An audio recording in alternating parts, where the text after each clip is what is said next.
When my father told me to vacate the room so my brother and his new wife could feel comfortable, I didn't argue, I didn't cry. What I did instead changed who owned the house and who would ever control me again. In America, people love to say daughters are equal now, but equality doesn't always reach the living room. I was the oldest child, the dependable one, the one who stayed home when my mother got sick, the one who worked 2 jobs while going to community college, the one who paid utilities, handled insurance calls, and sat in hospital waiting rooms. My younger brother, Daniel, was different. He was encouraged to live freely, move out, travel, find himself.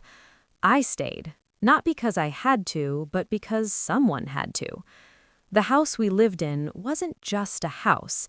It was inherited by my mother long before she married my father.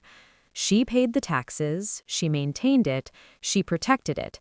Before she passed, she sat me down and said, "Never let anyone make you feel like you don't belong here." At the time, I didn't understand why she sounded afraid. After she died, my father slowly took over the authority of the home, not legally, but emotionally. I allowed it, because I believed family meant sacrifice. Then Daniel came back, married, and everything shifted. Daniel's wife, Ashley, arrived like a storm wrapped in politeness. She smiled, but she assessed. She complimented, but she judged. Within days, she was redesigning spaces she didn't own. At dinner one night, she casually said, "Dad, Daniel and I were thinking the master bedroom makes more sense for us." I laughed softly, thinking it was a joke. My father didn't laugh. He looked at me and said, "You can move to the guest room. It's temporary." Temporary turned into permanent when Ashley added, "She's single. She doesn't need much space." That's when it happened. "Vacate the room," my father said. "Let them settle in." It wasn't about the room. It was about erasing me. I packed quietly. No confrontation, no scene. That night, while they celebrated their new beginning, I reread my mother's paperwork. In the U.S., ownership isn't about who shouts the loudest. It's about whose name is on the deed. Years earlier, my mother had transferred the house into my name, with a life estate clause allowing my father to live there but not control it. I'd never used that power. Until now. When Ashley started remodeling without consent, I contacted a property attorney. He reviewed everything and said one sentence that changed my life. "They have zero authority here." Renovations were unauthorized. Occupancy was conditional. My consent had never been given. I didn't confront them. I filed paperwork and let the law speak.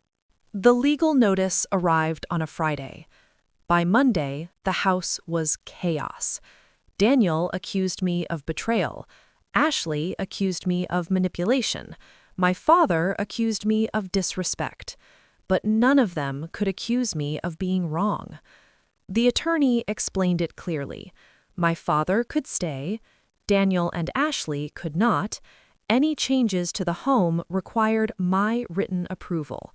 The court issued a temporary vacate order due to violations. They had 30 days. The irony wasn't lost on anyone. The same people who displaced me were now being displaced. I didn't evict my father. I set boundaries. I restored the house. I reclaimed my space. I reclaimed myself. Daniel left bitter. Ashley left angry. My father stayed, humbled.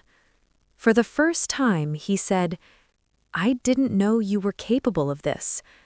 I answered calmly, "You just never looked." I turned part of the house into a non-profit workspace, helping women understand housing rights, wills, and inheritance laws. Pain became purpose. Silence became strength. And I learned this. You don't need to raise your voice in America.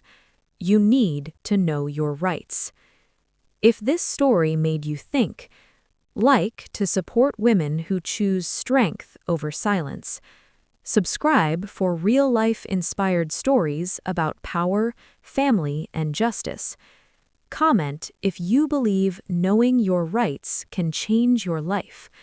Because sometimes walking out of a room is how you take ownership of the whole house. You won't believe that these people actually married inanimate objects, and the last one is impossible to believe. Number 3.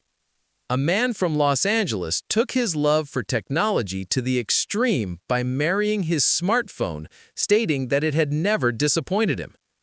Number 2. A woman married a rag doll named Marcelo, claiming it was true love. They even had a wedding and had a baby doll together. Before the last one, if you're not an alien, give a like and subscribe.